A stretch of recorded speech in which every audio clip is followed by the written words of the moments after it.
بسم اللہ الرحمن الرحیم۔ حدیث مبارک میں ارشاد ہے کہ حضرت عمر بن عبدالعزیز رحمۃ اللہ علیہ نے ایک دن عصر کی نماز میں دیر کی، پس عروہ بن زبیر رضی اللہ تعالی عنہ کے پاس تشریف لے گئے اور انہوں نے بتایا کہ اس طرح مغیرہ بن شیبہ رضی اللہ عنہ نے ایک دن عراق کے ملک میں نماز میں دیر کی تھی جب وہ عراق میں حاکم تھے۔ پس ابو مسعود انصاری عقبہ بن عمر ان کی خدمت میں گئے اور فرمایا، مغیرہ رضی اللہ عنہ، آخر یہ کیا بات ہے؟ کیا آپ کو معلوم نہیں کہ جب جبریل علیہ السلام تشریف لائے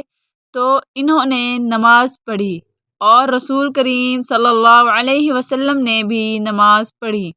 پھر جبریل علیہ السلام نے نماز پڑھی تو نبی صلی اللہ علیہ وسلم نے بھی نماز پڑھی، پھر جبریل علیہ السلام نے نماز پڑھی تو نبی صلی اللہ علیہ وسلم نے بھی نماز پڑھی، پھر جبریل علیہ السلام نے کہا کہ میں اسی طرح حکم دیا گیا ہوں۔ اس پر حضرت عمر بن عبدالعزیز رحمۃ اللہ علیہ نے عروہ سے کہا، معلوم بھی ہے آپ کیا بیان کر رہے ہیں؟ کیا جبریل علیہ السلام نے نبی صلی اللہ علیہ وسلم کو نماز کے اوقات عمل کر کے بتلائے تھے؟ عروہ نے کہا کہ ہاں، اسی طرح بشیر بن ابی مسعود رضی اللہ عنہ اپنے والد کے واسطہ سے بیان کرتے تھے۔ حدیث مبارک میں ارشاد ہے کہ عروہ رحمۃ اللہ علیہ نے کہا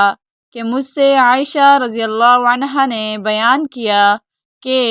رسول اللہ صلی اللہ علیہ وسلم عصر کی نماز اس وقت پڑھ لیتے تھے جب ابھی دھوپ ان کے حجرہ میں موجود ہوتی تھی، اس سے بھی پہلے کہ وہ دیوار پر چڑھے۔ حدیث مبارک میں ارشاد ہے کہ عبد القیس کا وفد رسول کریم صلی اللہ علیہ وسلم کی خدمت میں آیا اور کہا کہ ہم اس ربیع قبیلے سے ہیں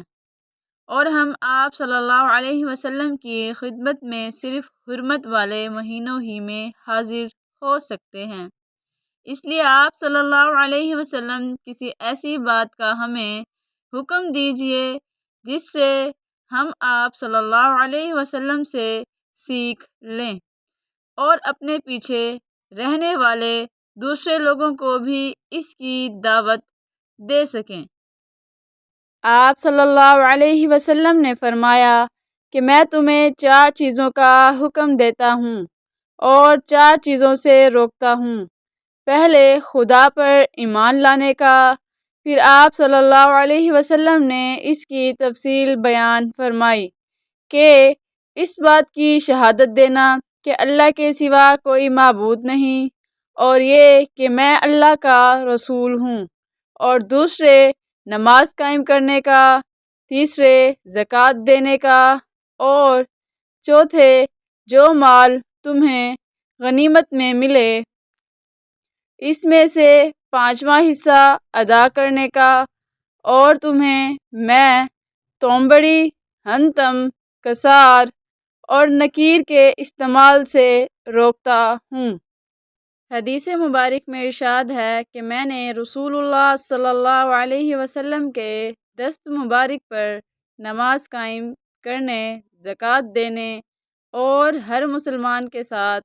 خیر خواہی کرنے پر بیعت کی۔ حدیث مبارک میں ارشاد ہے کہ نبی صلی اللہ علیہ وسلم نے مدینہ میں رہ کر 7 رکعت ایک ساتھ اور 8 رکعت ایک ساتھ پڑھیں،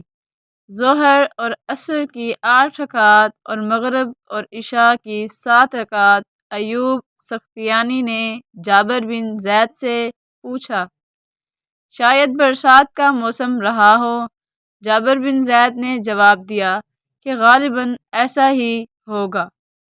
حدیث مبارک میں ارشاد ہے کہ ہم نے عمر بن عبدالعزیز رحمۃ اللہ علیہ کے ساتھ ظہر کی نماز پڑھی، پھر ہم نکل کر حضرت انس بن مالک رضی اللہ عنہ کی خدمت میں حاضر ہوئے تو دیکھا آپ نماز پڑھ رہے ہیں۔ میں نے عرض کی کہ اے مکرم چچا، یہ کون سی نماز آپ نے پڑھی ہے؟ فرمایا کہ عصر کی اور اسی وقت ہم رسول اللہ صلی اللہ علیہ وسلم کے ساتھ بھی یہ نماز پڑھتے تھے۔